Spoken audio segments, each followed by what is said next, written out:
Coming up on Hoosier Sports Night, Indiana football continues their spring prep as the defending national champions. Polo comes off a tough loss against 5th-ranked Arizona State. This is Hoosier Sports Night.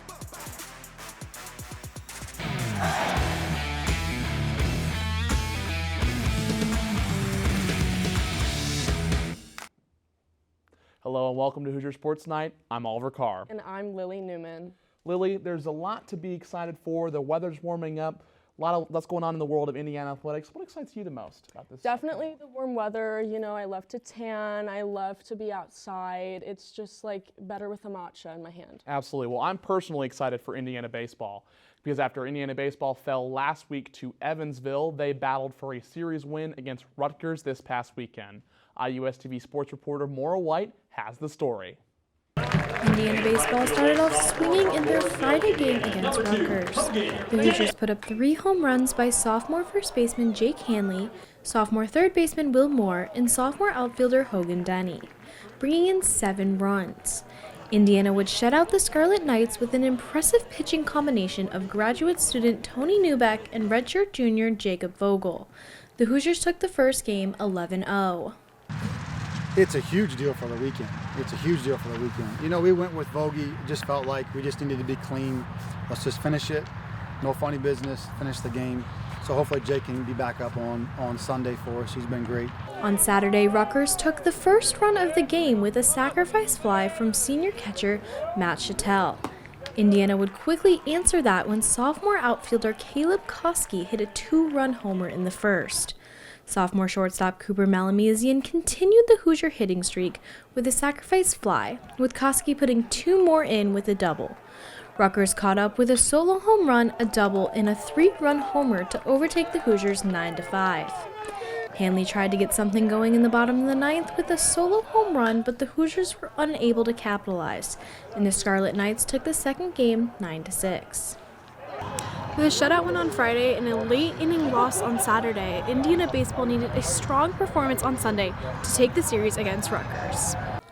On Sunday, the game started scoreless throughout the first 3 innings, but the Hoosiers heated things up in the 4th with freshman catcher Braden Ricketts' home run.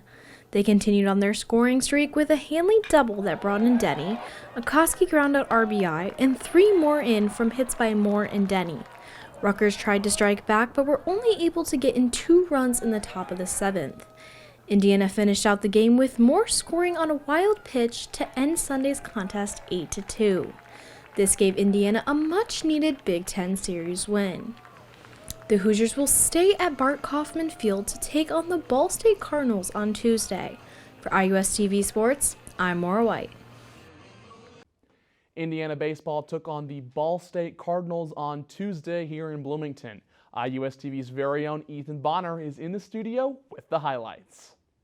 Thanks, Oliver. The Hoosiers have had a roller coaster of a season so far, sitting at 5-10 in conference play and 13-19 overall.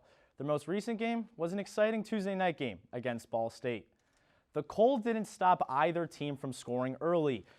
8 out of the first 10 runs were scored in the first inning as Brett Griffiths, already up 2-0, gives Ball State a 3-0 lead.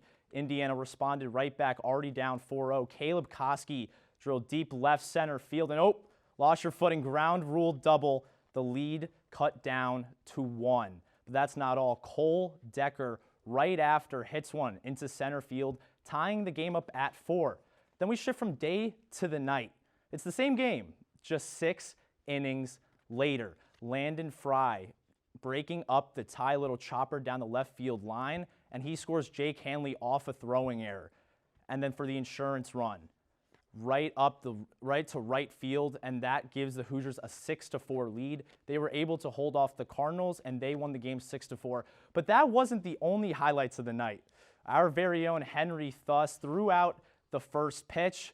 You know, in my eyes, I think I could have gotten him a yard. Only 46 miles an hour, and it was middle. The wind, the kick, the pitch. It was pretty good. Good job, Henry Thuss. Thank you for everything you've done for IUSTV. That was a great moment for you. The Hoosiers travel to College Park, Maryland to face the Terrapins in a 3-game weekend series starting on Friday night. Back to you guys at the desk. The Indiana softball team made the trip out west to face off against number 9 ranked UCLA Bruins for a 3-game series. The Hoosiers stayed close with the Bruins in the first game due to dominant pitching and Allie Van Brandt driving in 2 runs off a double and left field wall. The 6th inning 3-run bomb would propel the Bruins to take the first game of the series. The second game slipped away from the Hoosiers despite the early lead and Ellie Goins having her 5th home run of the season. UCLA's Megan Grant's multi-home run day secured the win for the Bruins. IU struggled on both sides of the ball Sunday, recording 5 errors and allowing 7 runs for the Bruins. Despite some strong plays defensively, the offense was not able to deliver. After a tough weekend in California, the Hoosiers are back in action tonight against Butler. This weekend, they will take on rival Purdue in another Big Ten showdown. Follow along with our IUSTV beat reporters for updates. Indiana football spring practice is officially underway. The Hoosiers, who had a perfect season last year, look to keep that momentum going in the 2026 campaign. With new faces coming to Memorial Stadium means new leaders arise. One of those leaders is Isaiah Bones Jones, who is replacing the centerpiece for Indiana's defense, Aiden Fisher. Yeah, I mean, leadership's not just about your words, it's about your actions. And, those guys led by what they did and led by example. You can go out there and say, let's have a tough physical practice and everyone's working hard, but to actually go out there and do it, that's what those guys did. So that's kind of, what I learned. You can't just, be all the talk, you got to walk the walk. So fans can see this new Hoosier squad in action on Thursday, April 23rd for Indiana's spring game, right here at Memorial Stadium. Be sure to follow our football beat reporters for all things Indiana football. Coming up after the break, we crown our Hoosier Highlight Athlete of the Week. And recap the busy weekend in men's and women's tennis. This is Hoosier Sports Night.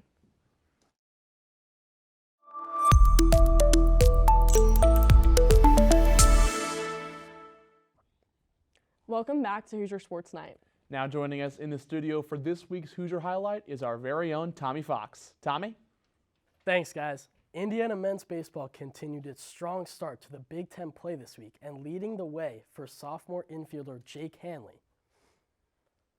Hanley, a 6'6" sophomore from Mason, Ohio, put together an impressive week at the plate, continuing to be one of the most consistent bats in Indiana's lineup.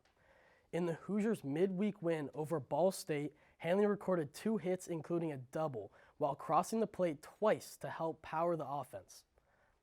He also played a key role in Indiana's weekend series against Rutgers, driving in 3 runs in the series opener and following up with a home run the next day. In the season, Hanley is hitting an impressive .346 with 45 hits and 32 runs batted in and 8 home runs, emerging as a reliable power and contact threat in the middle of the order. His consistent production and clutch hitting have been a major factor in Indiana's recent success. Jake Hanley's big weekend at the plate makes him this week's Hoosier Highlight Athlete of the Week. For IUSTV Sports, I'm Tommy Fox. Back to you guys. This past Friday, water polo took on number 5 Arizona State for their last home game of the season. IUSTV's Gabe Jenkins has more. Hey, thanks guys. It's senior night here at the SRSC where IU women's water polo is taking on Arizona State, number 5 in the nation. IU started the day down 4-2 before coming back and tying the game 5-5. From there was a pattern of scores that continued all the way until it was 12-12. Throughout all that scoring, seniors Grace Klingler and Louisa Downs both had a pair of goals, while freshman Kylie Williams had 3. After that, however, the Sun Devils took away the game and pushed it to 15-12 before the game eventually ended 15-13. Coach Taylor McInerney had this to say about her team's effort against the tough Arizona State team. It was unbelievable. The seniors rallied around each other and I think had great games individually, and then the entire team I think rallied around them as well. The next day, the Hoosiers would lose again to number 12, Michigan, in Ann Arbor. The Hoosiers are looking forward to conference tournament coming up where they will face UCLA. Coach Taylor said playing this game so close is going to allow them to have the confidence that they will be able to make a great push in that tournament. But for now, For IUSTV, I'm Gabe Jenkins. Back to you at the desk. IU Water Polo will be back in California Friday for their tournament matchup against number 3 UCLA. This past weekend's battle on the Bayou saw IU sprints, jumps, hurdles, and mid-distance travel down to Baton Rouge. Team had a great weekend with Camden Marshall cementing himself as one of the best runners in the country. On Friday, he won the 1500, running a 3:49.39. The next day, he followed up and won the 800. Currently, Marshall has the third best time in America in the 800 at a 1:46.39. Tyler Carell jumped a personal best of 5.55 meters and took second in the meet. On the women's side, Big Ten champion Veronica Hargrave made her outdoor debut. She won the women's 800, running a 2:02.08. She's ranked 8th in the nation. Michaela Quinn took 8th place in the 1500, and Big Ten scorer Josie Page jumped a personal best of 1:71 to place 10th in the high jump. This weekend, the Hoosiers will be back in action at the Crimson Tide Invitational in Tuscaloosa, Alabama. This past week, the Indiana men's and women's tennis teams were in action on April 3rd and April 5th in Big Ten play.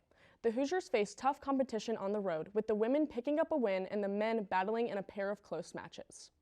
On the men's side, Indiana took on number 14 Illinois and number 68 Northwestern. Against Illinois, the Hoosiers fell 4-0, with the Illini securing the doubles point and clinching the match in straight set singles wins. On Sunday, against Northwestern, Indiana fought back in a tight 4-3 loss. The Hoosiers won 3 singles matches, including straight set victories from Braden Jeletich and Ariane Badlani, while Aiden Atwood rallied for a 3-set win. After dropping the doubles point, the match came down to court 1, where Northwestern clinched the win in 3 sets. On the women's side, Indiana split its weekend with a strong 4-1 win over Rutgers and a 4-1 loss to number 40 Maryland. Against Rutgers, the Hoosiers responded after losing the doubles point, winning 4 singles matches. Elizabeth Dunich, Hiliani Williams, and Nicole Cifuentes and Amaya Sori picked up wins, with Sori clinching the match in 3 sets. On Sunday, Indiana fell to Maryland, with Dunich providing the lone point in a straight set win at number 3 singles. The Hoosiers will look to bounce to next week as they continue to Big Ten competition. Now joining us with this week's Candy Stripe calendar report is Rob Frangione. Rob? Thanks, guys. Hoosier Athletics have a busy slate ahead of them. Let's kick things off with baseball, where the men look to get back on track in a 3-game series in College Park, Maryland against the Terrapins. Softball will have 3 straight against Purdue right here at Andy Moore Field this weekend. Men's and women's tennis will both be at home.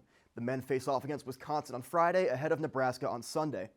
As for the women, they'll battle against Penn State on Saturday and the 3rd-ranked Ohio State Buckeyes this Sunday.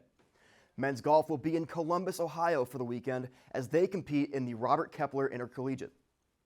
Women's water polo kicks off the postseason in the MPSF tournament. The 6th-seeded Hoosiers will face the 3rd-seeded UCLA on Friday at 3:45 Eastern. Track and field will stay down south to compete in the Crimson Tide Invitational at Alabama. Finally, women's volleyball, fresh off a Sweet 16, will host Kentucky on Friday at 7 p.m. in Wilkinson Hall. That's all for this week's Candy Stripe calendar. Back to you guys at the desk. And that's our show for the week. Thank you so much for tuning in. Don't forget to follow us on Instagram and Twitter at IUSTV Sports. For our production crew behind us, I'm Lily Newman. And I'm Oliver Carr. We'll see you next week.